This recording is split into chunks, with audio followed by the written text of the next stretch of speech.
नमस्कार दोस्तों, मैं हूं सूरज। एक बार फिर से स्वागत है आपके अपने यूट्यूब चैनल हिंदी विद सूरज में। तो दोस्तों, हम सूफी काव्य धारा का पार्ट 2 लेके आए हैं, क्योंकि कल हमने एक पार्ट को कर लिया था। अब दूसरा पार्ट हम देख रहे हैं, जिसकी शुरुआत हम किससे कर रहे हैं? मलिक मोहम्मद जायसी से। तो यकीन ना, आप अगर यूजीसी नेट की तैयारी कर रहे हैं तो ये वीडियो आपके लिए बहुत महत्वपूर्ण है, क्योंकि मलिक मोहम्मद जायसी से बनने वाले प्रश्न आपके यहीं पे सारे क्लियर हो जाएंगे। दूसरी बात, सूफी काव्य धारा से जायसी से प्रश्न बनने के चांसेस बहुत ज्यादा रहते हैं, क्योंकि जो प्रेम काव्य धारा या सूफी काव्य धारा है वो कहीं ना कहीं पूरी किस पे आधारित होती है? वो जायसी पे ही है। कहने का क्या मतलब है, इसमें और सूफी काव्य भी हैं, कवि भी हैं, लेकिन काफी ज्यादा प्रश्न जो ज्यादा बनते हैं वो आपके जायसी से बनते हैं। तो जायसी को ही हम पढ़ के चलेंगे ढंग से। पहला देखो, जायसी, मलिक मोहम्मद जायसी, जिनका जन्म काल क्या बोल रहा है? 1492 ईस्वी। जन्म स्थान है जायस। कभी राय बरेली भी विकल्प में होता है, कभी जायस होता है, तो राय बरेली जायस। इनके गुरु सूफी फकीर शेख मोहिदिया मुहाउद्दीन। तो जायसी के गुरु कौन है? शेख फकीर शेख मोहिदी या मुहाउद्दीन। जायसी ने आखिरी कलाम में अपने जन्म के विषय में लिखा था। मतलब जायसी ने अपने जन्म के बारे में आखिरी बार कब लिखा? तो उन्होंने आखिरी बार कलम उठाई और कुछ लिख दिया। और ऐसे याद रखो, जायसी ने आखिरी बार कलम उठाकर क्या लिखा था? तो लिख देना अपने जन्म के आधार पर, ऐसे बोल देंगे। भा अवतार मोर 9 सदी, 30 बरस ऊपर कवि बधी। एक पद और आ रहा है यहाँ पे, पद्मावत का। ये पेपर में डायरेक्ट पूछा जाता है। ओ मैं जानी कवित अस्किन्हा, मकू यह रहे जगत में चिन्हा। तो ये ऐसे तरीके से प्रश्न बन के आएगा। ये पद ऐसे बनेगा, ये पद जो है किसने लिखा है? तो आप बोलेंगे जायसी ने। किस रचना में है जायसी की? तो फिर आप बोलेंगे पद्मावत में।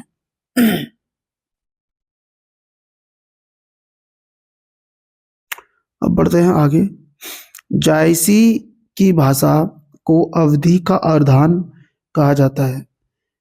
अब जायसी की जो भाषा है उसे अवधि का अर्धान बोल रहे हैं, तो इस चीज को समझो। अर्धान माने क्या होता है? खुशबू।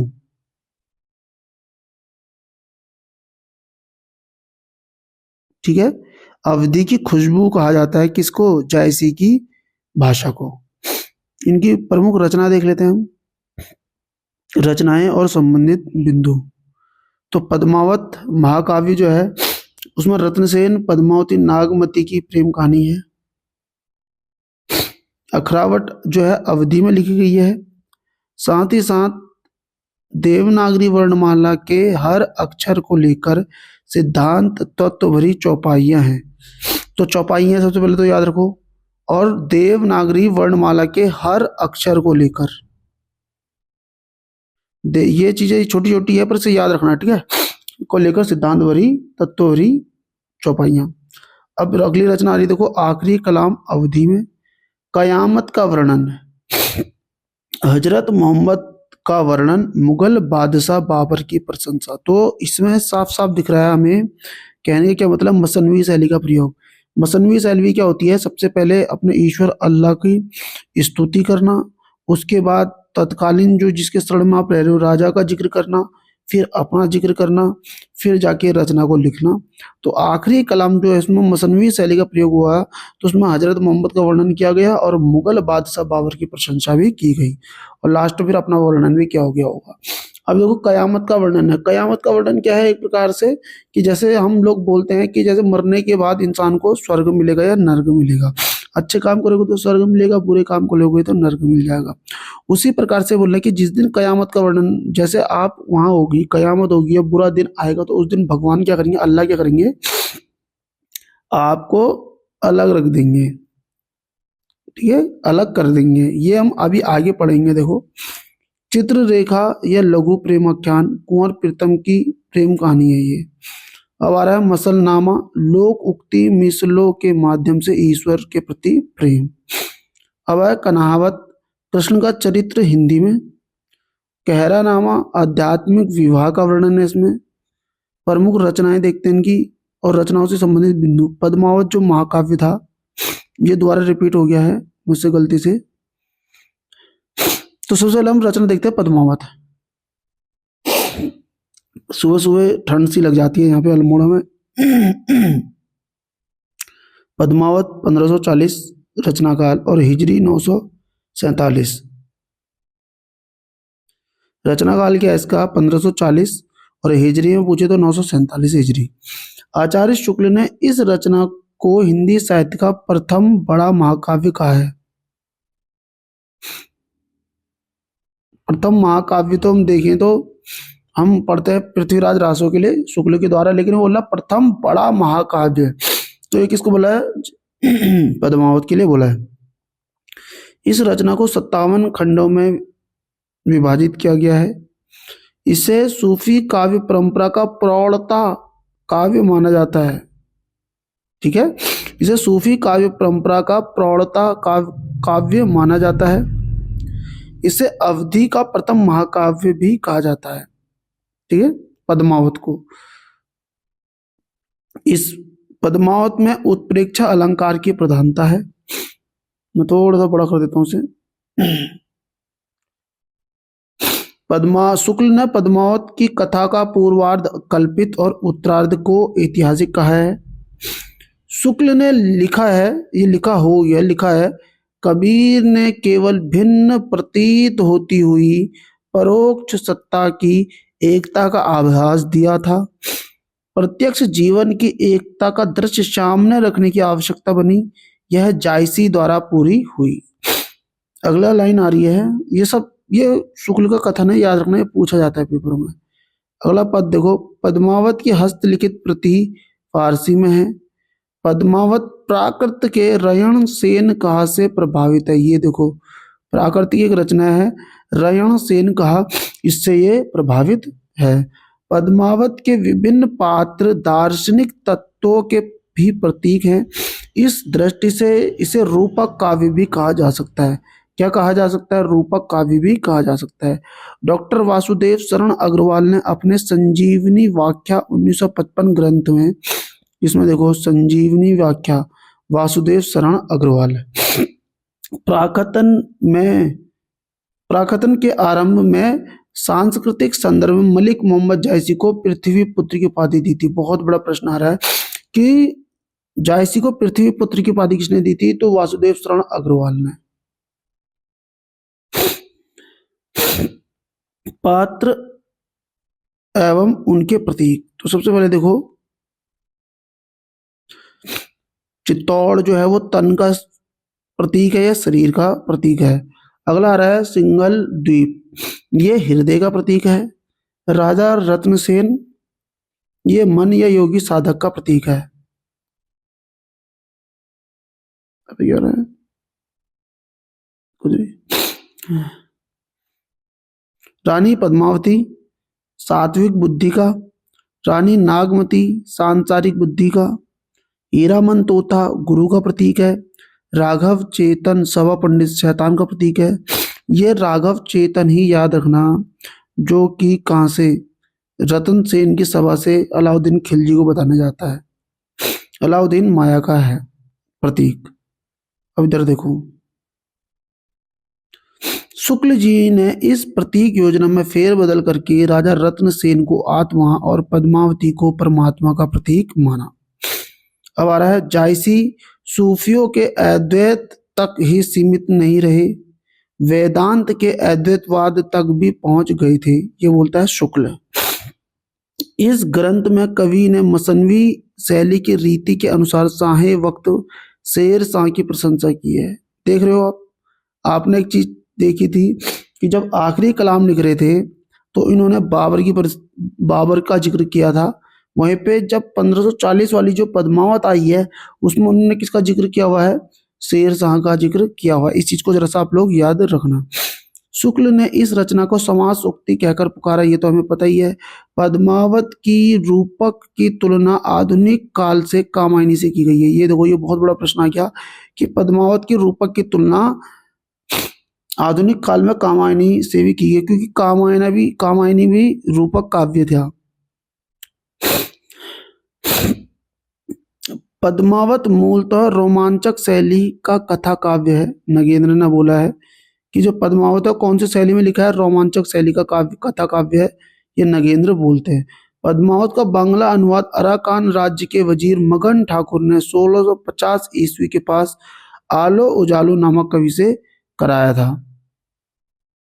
विजय देव नारायण शाही ने पद्मावत को अपने ढंग की त्रासदी या ट्रेजेडी कहा है। विजय देव नारायण शाही ने जायसी को कवि मानते हैं। अब आ रहा है प्रेमाख्यान काव्य में 5 चौपाई के बाद दोहा देने की परंपरा निम्नांकित कृतियों में पाई जाती है, जैसे मृगावती, मधुमालती, इंद्रावती, सत्यवती कथा, चंदायन, आलमकृत, माधवनल, कामकंतला। लेकिन 2 रचनाएं ऐसी हैं, देखो इधर, प्रेमाख्यान काव्य में 7 चौपाई के बाद एक दोहा देने की परंपरा इन कृतियों में, एक तो पद्मावत में, दूसरी चित्रावली में। देखो मैं इसको याद रखता हूँ पी और सी। पद्मावत और जो चित्रावली इसमें 7 चौपाई के बाद, इसको सारा मिटा देता हूँ, 7 चौपाई के बाद एक दोहा देने की परंपरा, और ऊपर होती है 5 चौपाई के बाद एक दोहा देने की परंपरा। तो 7 को याद रखना, पी और सी को, ठीक है। शुक्ल ने पद्मावत को भक्ति काल का वेद वाक्य कहा था। ये देखो, पद्मावत को भक्ति काल का वेद वाक्य कहा था। विरह वर्णन के कारण इसे प्रेम की पीर का काव्य कहा गया है। किसको? पद्मावत को। पद्मावत की भाषा ठेठ अवधी है। कैसी भाषा है पद्मावत की? ठेठ अवधी। मलिक मोहम्मद जायसी ग्रंथावली का संपादन शुक्ल ने मलिक मोहम्मद जायसी ग्रंथावली का संपादन किया, जिसमें इन्होंने जायसी की सिर्फ 3 रचना पद्मावत, अखरावट, आखिरी कलाम मानी है। पद्मावत में महादेव और हनुमान, गौरा बादल का उल्लेख भी है। ये देखो स्टॉमक पॉइंट है ये जब मैं नगेंद्र पढ़ रहा था तो वहां से ये निकला था फैक्ट। अतः अंत में राजा रतन सेन और कुंभल नेर के राजा देवपाल आपस में लड़कर मारे गए थे। तो याद रखो, देखो कि लास्ट में किसके साथ युद्ध लड़के जो रतन सेन थे वो मारे गए थे? कुंभल नेर के राजा देवपाल आपस में लड़कर मारे गए थे। ये दोनों लड़ते हैं क्योंकि ये अलाउद्दीन खिलजी को ना सपोर्ट करता है ये, और ये बात जब इसको पता चलती है तो तब इससे लड़ता है ये। अब कुछ पद आ रहे हैं, देख लो। ओ मन जानी कबित अस किन्हा, मकू यह रहे जगत में चिन्हा, आदि अंत जसी कथा अहे, लिखी भाषा चौपाई कहे, प्रेम कथा एही भाईचारा विचारहु, बूझी लेहु जो झने परेहु। तन चित उर मन राजा किन्हा, ये पद बहुत महत्वपूर्ण है। तन चित उर मन राजा किन्हा, यह सिंगल बुद्धि पद्मिनी चिन्हा, गुरु सेवा जे पंथ दिखावा, गुरु सेवा तोता, बिनु गुरु जगत को निर्गुण पावा, नागमती यह दुनिया धंधा, बाचा सोड़ न ऐ चित बंधा, राघव दूत सोई सैतानु, माया अलाउद्दीन सुल्तानु। अब आ रहा है सरवर तीर पद्मनी आई, खोपा छोरी केस सुनाई, शशि मुख अंग मयल गिरी बासा, नागिन झांपी लीन हूँ चहुपासा, ओने घटा परी जग छाहा, शशि के शरण लीन जनु राहा, भूली चकोर दीठी मुख लावा, मेघ घटा मह चंद दिखावा, गगन नगत जो जाहि न गवने, वे सब बने ओही के धने, धरती बन बेधी सब राखी, साखी ठाड़ देही सब बाखी, रोव रो मानुष तन डाड़े, सूत ही सूत वेद अस गाड़े, बरुनी बान अस ओप बेधे, रन बन ढाक, ओही मिलान जाऊं लड़े कोई, तब हम कहें पुरुष भल को होई, है आगे पर्वत का बाता, विषम पहाड़ अगम सूती घाटा। ये वही वाली लाइन आ गई है जब रानी राजा से मिलती है वहां पे मंदिर में, और राजा देखकर ही बेहोश हो जाता है। अब वो जब दोबारा मिलता है, दोबारा मिलने के लिए तरस जाता है, तो तब वाली बात आती है कि अब तुम वहीं आना भैया, पहाड़ के ऊपर चोटी में, आगे पहाड़ बाता, विषम पहाड़ आगम सूती घाटा, मिलना है तो आप वहीं आना। आप मंजन, अगली रचना आ रही है मधुमालती की, देखो मंजन की रचना है मधुमालती, जिसका रचना काल है 1545 ईस्वी। हिंदी का प्रथम प्रेमाख्यान काव्य है जिसमें बहुपत्नीवाद का अभाव है। महु मधुमालती में मनोहर नायक, जो कनेसर नगर के राजा सूरजभान का पुत्र है, वह मधुमालती राजकुमारी महारस नगर की प्रेम कथा के समांतर प्रेमा और ताराचंद का भी प्रेम कथा चलती रहती है। मतलब क्योंकि जायस मतलब सूफी रचनाओं में क्या है ना, मैं इसको बताता हूँ। राजा रानी की खोज में जाएगा, रास्ते में दूसरी रानी मिलेगी, वो उससे भी शादी कर लेगा, उसको भी लेके जाएगा, दोनों को लेके घर चले जाएगा लास्ट में। लेकिन इस रचना में क्या है, राजा रानी की खोज में जाता है, एक लड़की को भी बचाता है, और लड़की का पिता बोलता है इससे शादी कर लो या वो कर लो, वो मना कर देता है, वो उसे बहन बना लेगा।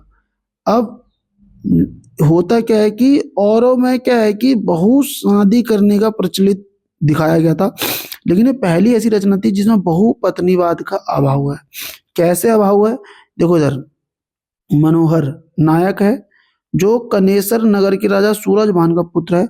मधुमालती राजकुमारी महाराज की लड़की, वो राजा की लड़की हो गई।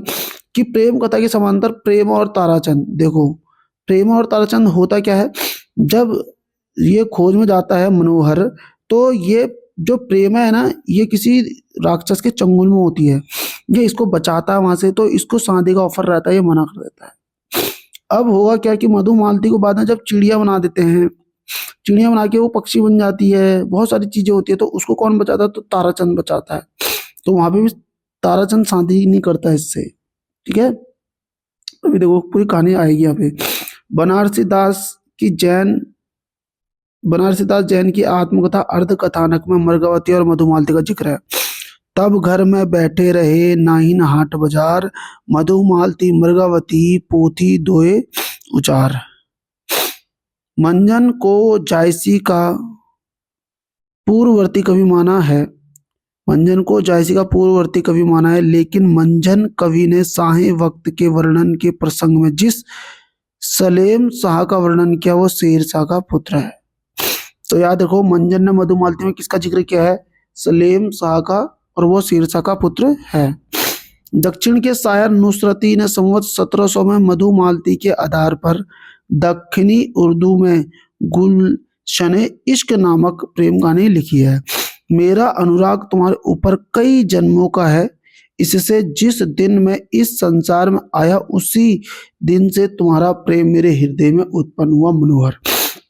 तो ये प्रश्न बन सकता है, ये कथन किस कहानी का है या सूफी का है, तो आप याद रखना, मेरा अनुराग तुम्हारे ऊपर कई जन्मों का है, इससे जिस दिन मैं इस संसार में आया था उसी दिन से तुम्हारा प्रेम मेरे हृदय में उत्पन्न हुआ। प्रेमा चित विश्रामपुर के राजा चित्रसेन की कुमारी है। मधुमालती की माता का नाम रूपमंजरी है।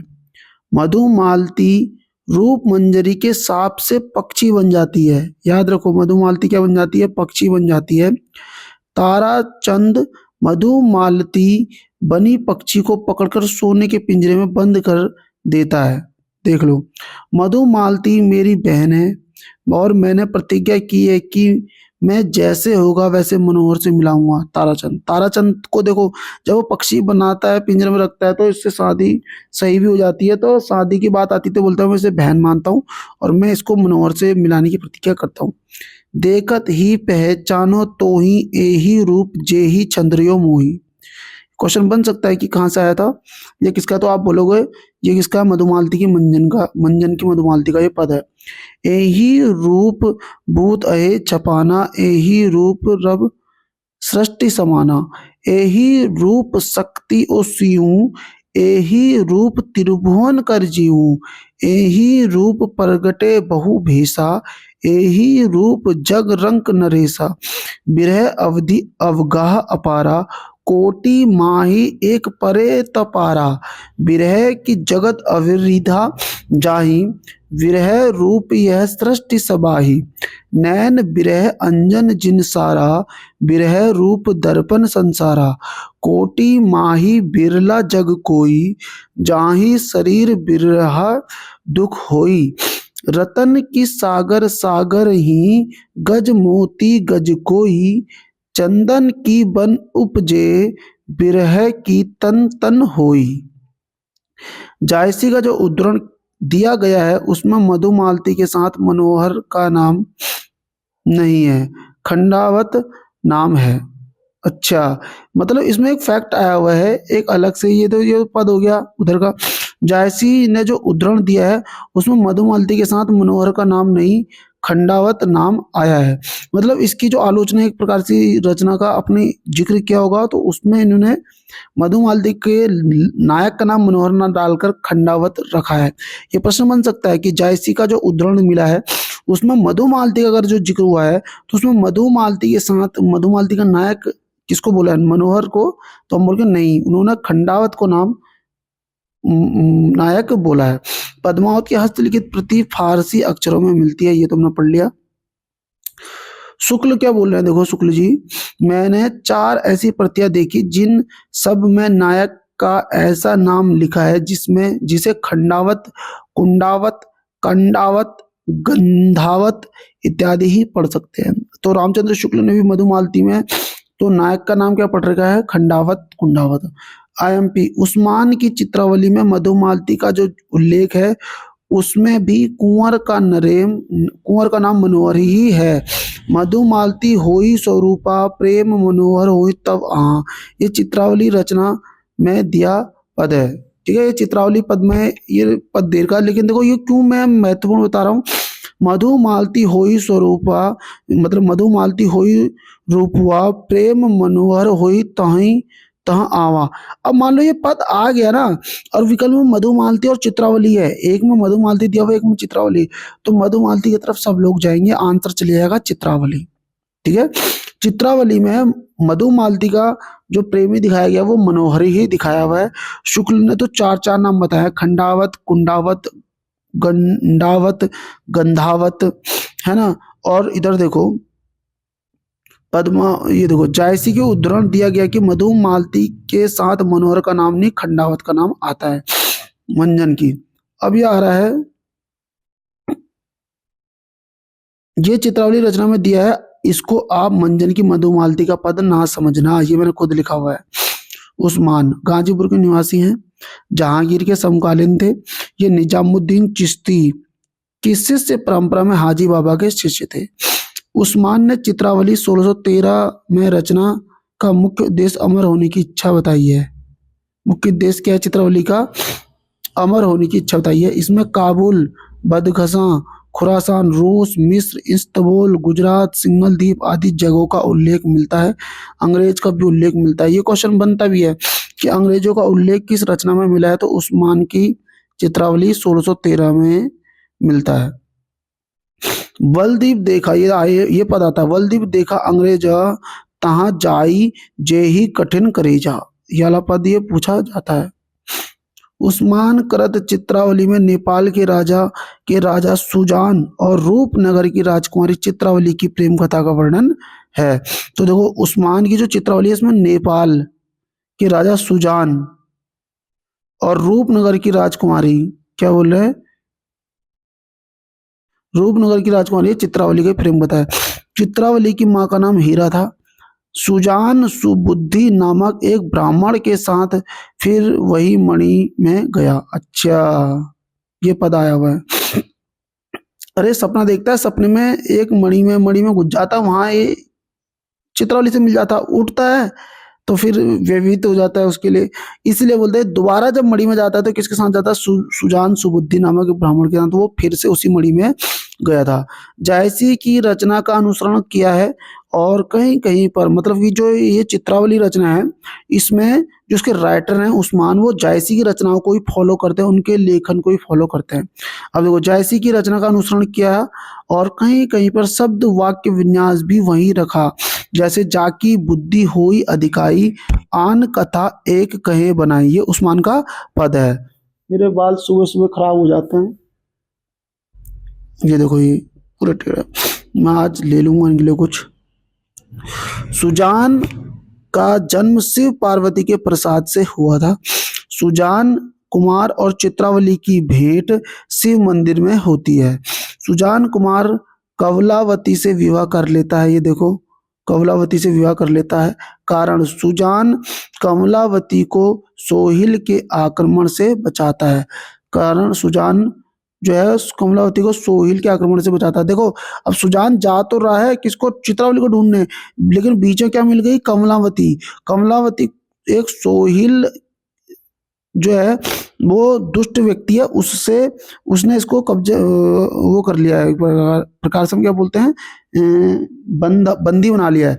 तो इससे ये छुटाता है इससे, और इससे ये विवाह भी कर लेता है। अब देखो, कमलावती सारगढ़ की रानी है। सुजान दोनों रानियों को लेकर नेपाल चला जाता है।